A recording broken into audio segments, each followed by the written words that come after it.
حدیث میں آتا ہے، صحیح بخاری کی حدیث ہے کہ آپ صلی اللہ علیہ وسلم نے فرمایا کہ ایک بندہ جو ہے وہ گناہ کرتا ہے اور گناہ کرنے کے بعد وہ شرمندگی سے اپنے اللہ کے سامنے کہتا ہے، یا ربی، اے میرے رب، ذنبت ذنبا او اذنبت ذنبا، اے اللہ میں نے گناہ کیا، مجھ سے غلطی ہو گئی،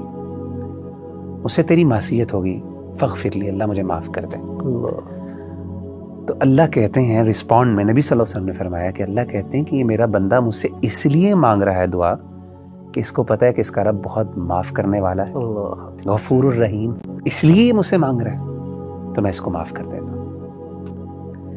نبی صلی اللہ علیہ وسلم نے فرمایا پھر کچھ دیر گزرتی ہے، پھر دوبارہ اس سے غلطی ہوتی ہے، وہی گناہ، پھر دوبارہ وہ اللہ کے پاس جاتا ہے اور کہتا ہے اللہ مجھ سے گناہ ہو گیا، مجھے معاف کر دے۔